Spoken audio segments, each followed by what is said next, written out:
বন্ধুরা, আজকে আমাদের এই ভিডিওটি হচ্ছে যে জিরো ভিউজ প্রবলেম। তো আপনি আপনার চ্যানেলে যে ভিডিওগুলো আপলোড করেন, তো আপনি রেগুলার ডেইলি ভিডিও আপলোড করতেছেন, অথচ আপনার চ্যানেলে জিরো ভিউজ প্রবলেম আসছে। তো আপনি এখন একটি ভিডিও পাবলিক করে দিলেন, আপনার 2 ঘন্টা গেল, 4 ঘন্টা গেল, 10 ঘন্টা অথবা একদিন পার হয়ে গেল, আপনার চ্যানেলের মাঝে মাত্র 5টা ভিউজ অথবা 10টা, নয়তোবা একদম জিরো ভিউজ। তো এই প্রবলেমটা কেন হচ্ছে? আর এই প্রবলেমটা কিন্তু আমাদের কারণে হচ্ছে, আমরা যে ভুল করি তার ফলে কিন্তু এরকম সমস্যা দেখা দেয় আমাদের চ্যানেলের মাঝে। তো আজকে আমি জিরো ভিউজের সম্পূর্ণ প্রবলেম সলভ করব শুধুমাত্র এই একটি ভিডিওতে।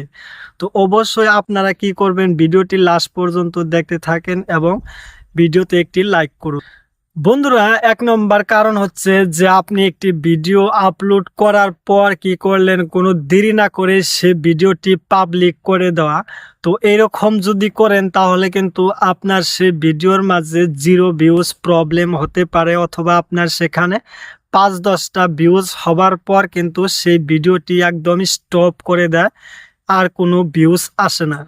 তাহলে আপনি কি করবেন, আপনি যখন একটি ভিডিও আপলোড করবেন সম্পূর্ণ কাজ করে কমসে কম 1 ঘন্টা পরে সেই ভিডিওটি আপনি পাবলিক করে দিবেন। তো দেখবেন আপনার ভিডিওতে কিন্তু কিছু সময় পর থেকে ভিডিওতে ভিউজ আসা স্টার্ট হয়। 2 নম্বর হচ্ছে যে অন্যর ভিডিওকে কপি করা। তো বন্ধুরা, আপনি যদি অন্যর ভিডিওকে কপি করেন তাহলে আপনার চ্যানেলে জিরো ভিউজ থাকতে পারে।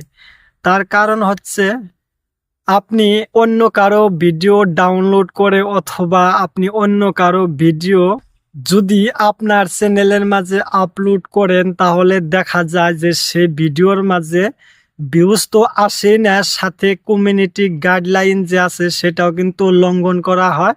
আপনার সেই ভিডিওর মাঝে নয়তোবা কপিরাইট ক্লেম আসবে, নয়তোবা কপিরাইট স্ট্রাইক আসবে। ঠিক আছে, তো এরকম যদি আপনি করেন তাহলে আপনার যেটা চ্যানেল আছে সেটা কিন্তু সেই জিরো ভিউসের যে প্রবলেমটা সেটা কিন্তু সলভ হবে না। তারপর হচ্ছে 3 নম্বর হচ্ছে যে প্রথমে আপনার ভিডিওতে কি করতে হবে, আপনি যেমন একটি 5 মিনিটের ভিডিও তৈরি করলেন, তো 5 মিনিটের ভিডিওর ভিতরে আপনি কি বললেন, কেন আপনি সেই 5 মিনিটের ভিডিওটি তৈরি করলেন, তার মাঝে একটি হুক তৈরি করতে হবে। আপনি আপনার ভিডিওর ফার্স্টে আপনি বলে দেন যে আপনি এই ভিডিওতে কি দেখাবেন। ঠিক আছে, যেমন আমি এখানে বললাম যে বন্ধুরা, আপনি এই ভিডিওর মাঝে দেখতে পারবেন যে আপনার জিরো ভিউজ প্রবলেম কিভাবে সলভ করবেন। ঠিক আছে, তো এইরকম করে আপনি 5-10 সেকেন্ডের মাঝে আপনার ভিডিওর মূল পয়েন্টটা বলে দেন। তো এটা বলে দিলে কি হবে, আপনার দর্শকরা যে আপনার ভিডিওতে ক্লিক করবে তারা কিন্তু দেখার জন্য প্রস্তুত হয়ে থাকবে এবং তারা কিন্তু দেখবে লাস্ট পর্যন্ত। 4 নম্বর হচ্ছে যে ভুল বিষয় নির্বাচন করা। আপনার যে ভিডিও হচ্ছে, তো সেই ভিডিওর আপনি ভুল বিষয়ে আপনি ভিডিও তৈরি করতেছেন। আপনার ভুল বিষয় বলতে আপনার যে ভিডিওর ক্যাটাগরি সেটা হচ্ছে ট্যাগ ক্যাটাগরি, আপনি অথবা সেখানে ভিডিও আপলোড করতেছেন যে গেমিং, এন্টারটেনমেন্ট, এডুকেশন, নানান ধরনের ভিডিও আপলোড করতেছেন। তো এইরকম করে যদি আপনি করেন তাহলে কিন্তু আপনার সেই চ্যানেলের মাঝে, সেই ভিডিওর মাঝে ভিউজ হবে না, ধীরে ধীরে কিন্তু আপনার সেই চ্যানেলটি একদমই ডাউন হয়ে যাবে।